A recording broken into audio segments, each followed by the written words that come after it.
또 윈도우라고 하는 단편 소설에 나오는 이야기입니다. 작은 병실에 폐암 말기 환자 한 사람과 허리 디스크 수술을 받고 꼼짝없이 침대에 누워 있어야 하는 디스크 환자가 함께 있었습니다. 폐암 환자는 가끔 자리에서 일어나서 창밖을 내다보곤 했습니다. 그런데 이 폐암 환자의 얼굴에는 왠지 모르게 늘 기쁨이 있는 거예요. 하루는 이 폐암 환자에게 디스크 환자가 물었습니다. 창밖에 도대체 무엇이 보입니까? 폐암 환자가 말했습니다. 창밖에 아름다운 호수가 있는데 호수 위에 보트도 있고 백조도 있습니다.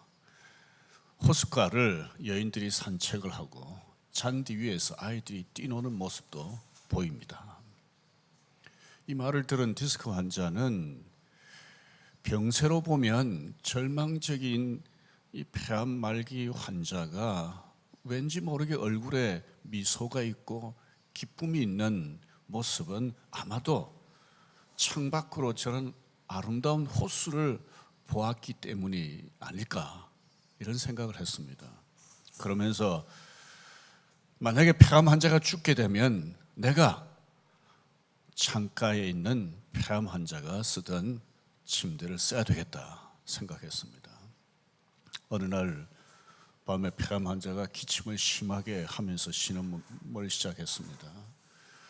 디스크 환자가 비상벨을 눌러서 의사를 부를까 하다가 그만두었습니다. 그날 밤에 결국 폐암 환자는 죽었습니다. 병원에서 폐암 환자가 그 병실에서 죽었기 때문에 다른 병실로 옮기겠냐고 디스크 환자에게 물었습니다. 디스크 환자는 괜찮다고 하면서 대신에 폐암 환자가 사용했던 창가 병상을 자기가 사용할 수 있게 해달라고 했습니다. 드디어 자기가 원하던 창가 침대를 디스크 환자가 사용할 수 있게 되었습니다.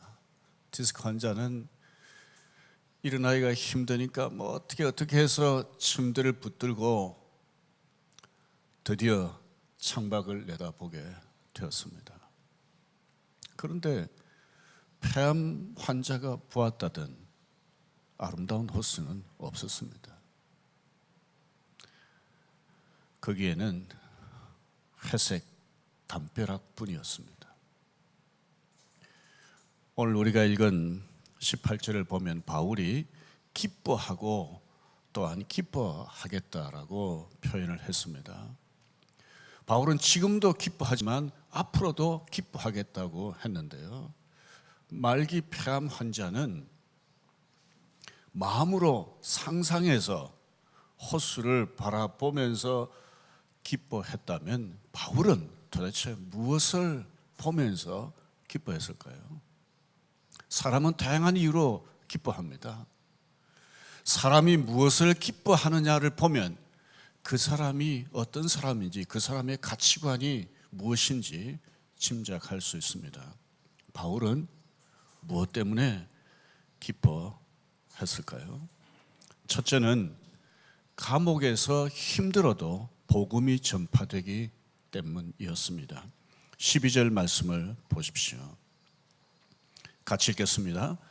형제들아, 내가 당한 일이 도리어 복음 전파의 진전이 된 줄을 너희가 알기를 원하노라.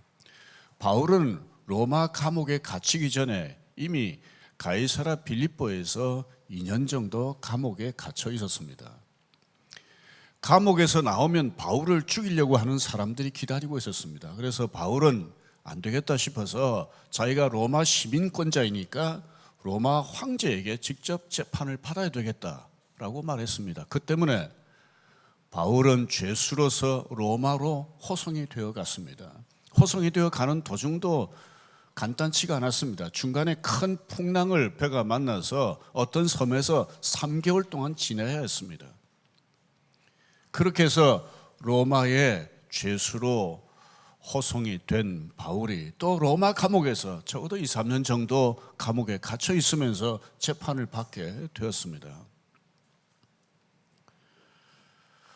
재판 결과가 불투명했습니다. 처형될 수도 있었습니다. 이런 상황 가운데서 바울은 하나님에게 따지려면 따질 수가 있었습니다. 생각해 보면 바울이 스스로 사도가 되겠다고 한 게 아니잖아요. 예수님이 바울을 찾아오셔서 만나 주셔서 바울로 하여금 복음 전도자가 되게 하시고 그동안 복음 전하게 하시는데 지금 감옥에서 몇 년씩 세월을 보내고 있었으니까 하나님에게 따질만 하지 않겠어요? 아니면 낙심할 수도 있겠고요. 그런데 바울은 그렇게 하지 않았습니다. 대신에 기뻐했습니다. 바울이 기뻐한 이유가 뭡니까? 12절을 다시 보십시오. 여기 보면 내가 당한 일이 도리어 복음 전파의 진전이 되었다, 이렇게 표현했습니다. 복음 전파에 방해가 된 것이 아니라 오히려 복음 전파에 유익이 있었다는 이런 말입니다. 어떻게 복음 전파에 진전이 있었습니까? 13절을 보십시다. 이러므로 나의 매임이 그리스도 안에서 모든 시위대 안과 그 밖의 모든 사람에게 나타났으니, 시위대는 로마 황제를 지키는 군인들입니다. 이들에게는 평소에 접근해서 복음을 전할 기회가 없죠. 그런데 지금 로마 황제를 지키는 시위대를 감옥 속에서 접촉할 기회를 얻게 된 겁니다. 접촉할 수 없었던 사람들을 접촉할 수 있게 됐고요. 또 바울이 로마 감옥에 갇힌 이유가 사람들에게 알려졌습니다. 바울이 로마 감옥에 갇힌 이유가 무슨 흉악한 죄를 저질렀거나 로마 제국을 향해서 반란을 일으켰기 때문에 감옥에 갇힌 것이 아니라 그리스도 때문에 감옥에 갇혔다, 이게 이제 알려진 거예요. 그리고 재판 과정을 통해서 병사들과 관리들에게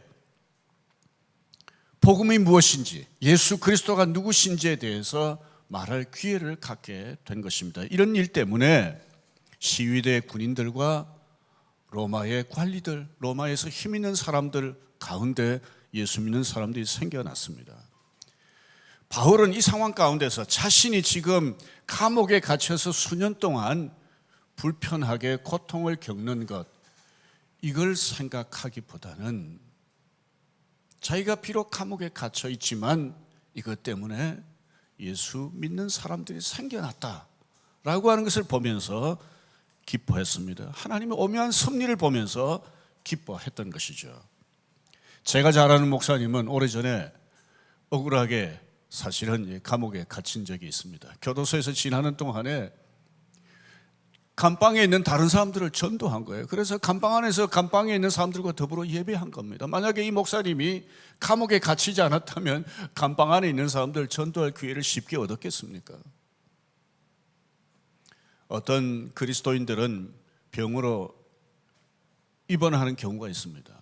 그런데 입원해서 같은 병실에 있는 환자들과 환자 가족들에게 전도합니다. 만약에 입원하지 않았다면 같은 병실에 있는 사람들을 만나서 전도할 기회를 얻을 수 있었겠습니까? 저와 여러분이 힘든 상황을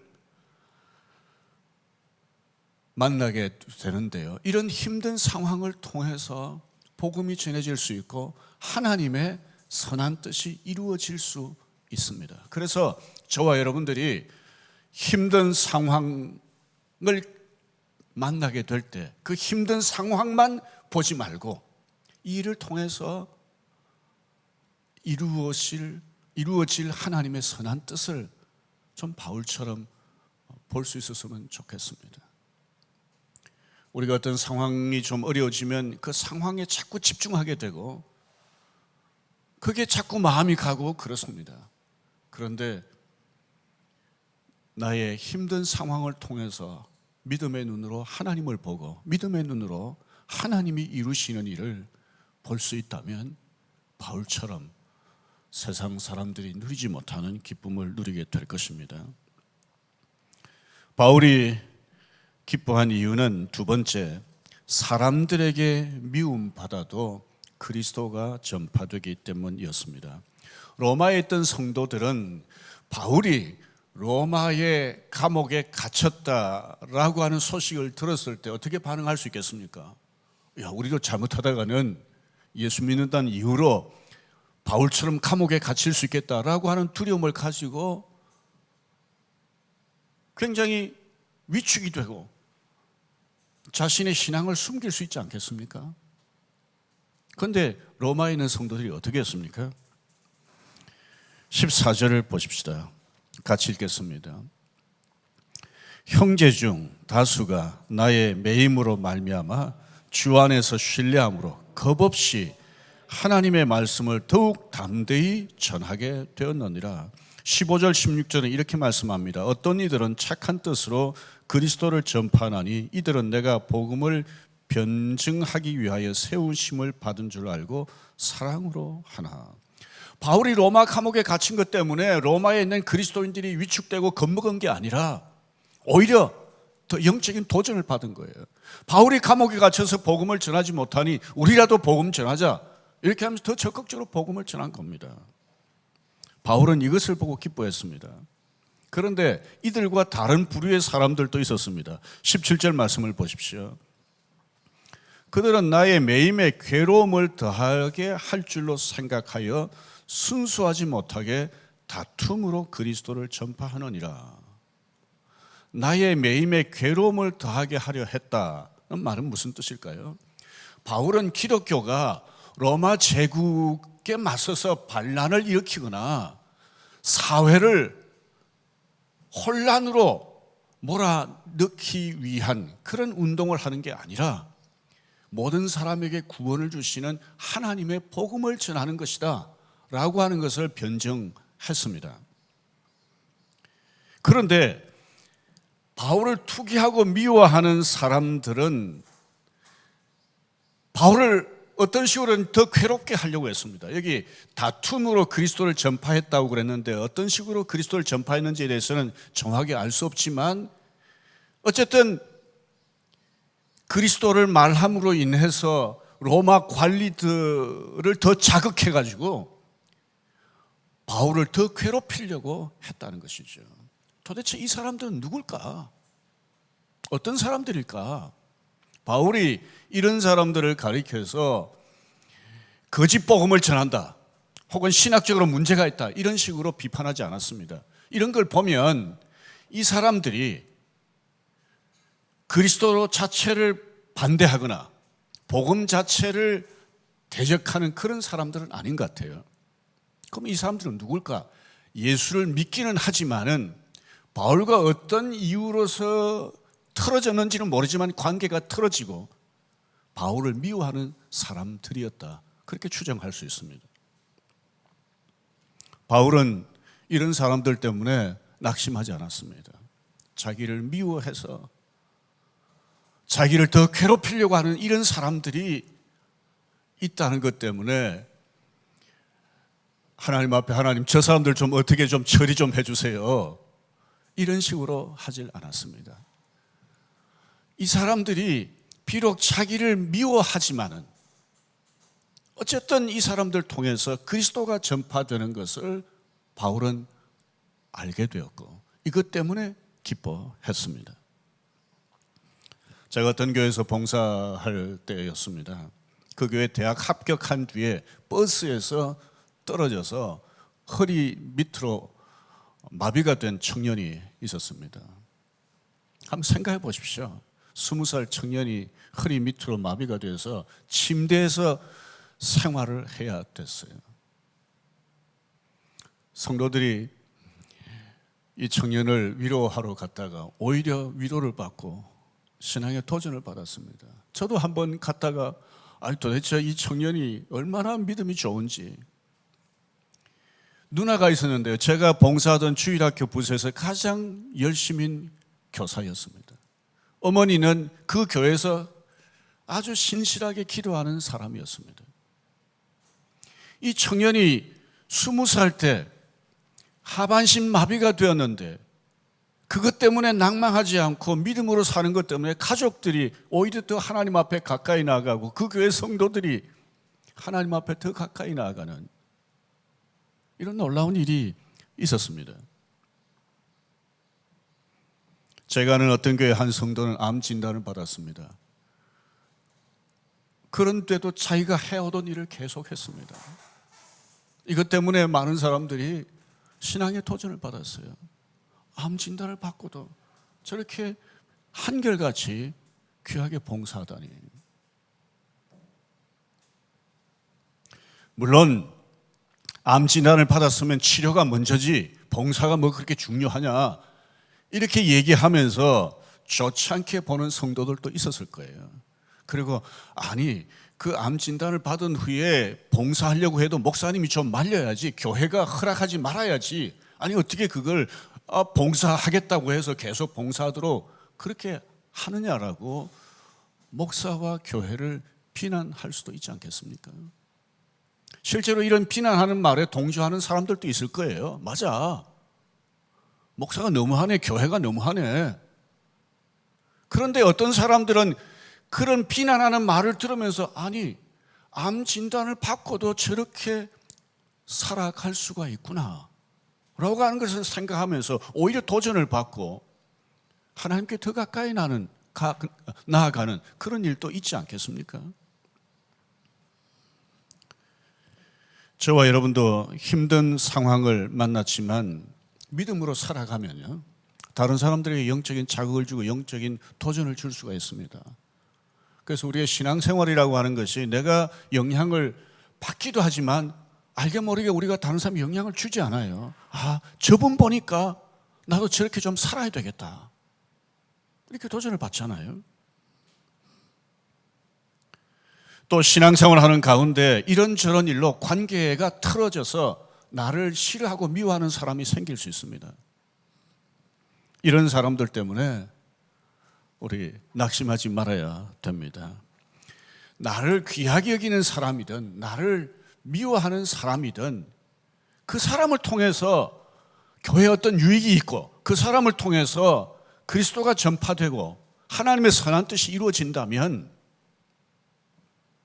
그 사람 자체를 기뻐하는 것이 아니라 그 이루어지는 그 하나님의 일을 보면서 바울처럼 기뻐하는 것이 필요합니다. 바울이 기뻐한 세 번째 이유는 자신은 주목받지 못해도 그리스도가 전파되기 때문이라고 할 수 있습니다. 18절 말씀을 같이 읽겠습니다. 그러면 무엇이냐?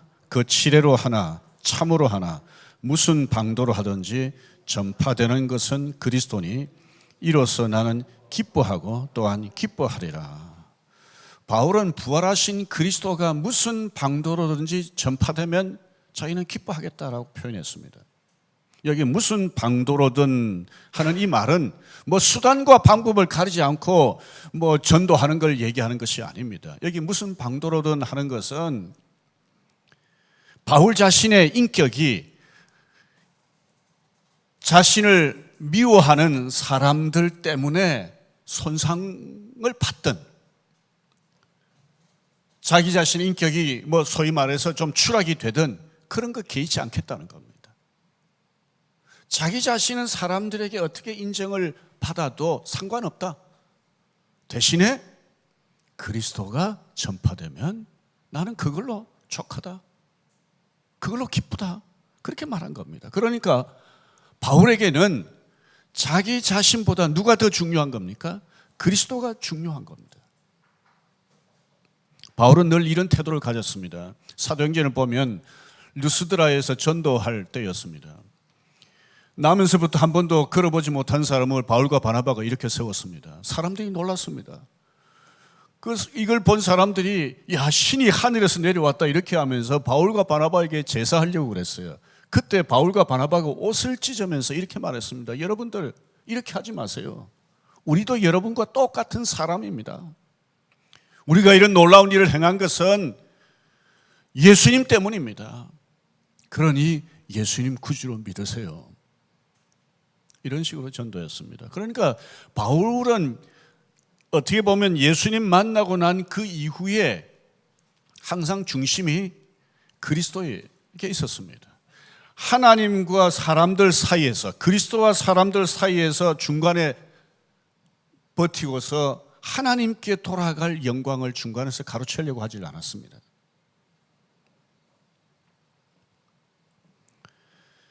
요한복음 17장 13절 말씀입니다. 우리 같이 읽겠습니다. 지금 내가 아버지께로 가오니 내가 세상에서 이 말을 하옵는 것은 그들로 내 기쁨을 그들 안에 충만히 가지게 하려 함이니라. 예수님이 언제 이 기도를 하셨는지 아십니까? 요한복음 17장은 예수님의 대제사장적 기도라 이렇게 표현하는데요, 십자가 지실 것을 앞에 두시고 기도하신 내용입니다. 예수님은 지금 십자가를 향해서 한 걸음 한 걸음 거의 가까이 나오신 거예요. 잡히시기 전이었어요. 바로 예수님은 이런 상황 가운데서도 기쁨이 충만했다고 그랬습니다. 아니, 지금 십자가를 지시는데 기쁨이 충만하다니요. 예수님이 기쁨이 충만한 이유가 뭡니까? 자신의 십자가를 짐으로 인해서, 자신이 십자가를 짐으로 인해서 죄인을 구원하시려는 하나님의 선한 뜻이 이루어지기 때문입니다. 예수님은 이것을 보고 기뻐하고 기뻐하셨습니다. 바울은 이런 예수님을 많이 닮은 거예요. 그런데 오늘 저와 여러분들 이 바울처럼 하기가 쉽지 않습니다. 솔직히 무슨 일을 열심히 했는데 사람들이 알아주지 않습니다. 오히려 어려움을 당합니다. 그러면 기분이 어떻습니까? 교회에서 우린 서로 좀 어떻게 보면 귀하게 여겨줘야 됩니다. 여러분들 우리 교회 안에서 목사님 그러면 전사님 그러면 기분이 좋잖아요. 장로님 그러고 성도들이 목자님 선생님 귀합니다. 너무 수고하십니다. 그러면 기분이 얼마나 좋습니까? 우리 할 수만 있으면 우리가 서로 귀하게 여겨주고 격려하고 칭찬하고 해야 돼요. 그런데 그렇게 하지 않을 수가 있어요. 사람들이 우리가 열심히 하는데도 안 알아줄 때가 있습니다. 때로는 무시할 때가 있습니다. 열심히 일했는데 왜 그 정도밖에 못하냐 이렇게 오히려 핀잔을 들을 때도 있어요. 그럼 기분이 굉장히 상합니다. 오늘 우리가 다른 사람들에게 주목받지 못하고 박수받지 못해도 이것 때문에 상처받지 말아야 됩니다. 만약에 이런 것이 상처가 된다라고 그러면 어떻게 보면 이 상처받을 각오를 좀 하셔야 됩니다. 대신에 누가 높아지는 거예요? 예수 그리스도가 높아지는 거. 예수 그리스도가 주목받으시는 거. 여기 관심이 있어야 됩니다. 많은 사람들이 예수님 주목받는 것보다 자기 자신이 주목받는 것에 더 관심을 가집니다. 교육자들도, 저도 목사지만 목사들이 말은 하나님 예수 그리스도 하지만 자기가 중간에서 하나님께 돌아갈 영광을 대신 취하려고 그러고 그리스도를 주목하지 못하고 자신을 주목하게 만들려고 하는 이들이 적지는 않습니다. 이 유혹을 이겨내야 됩니다. 어떻게 보면 이것도 영적 싸움 중에 하나입니다.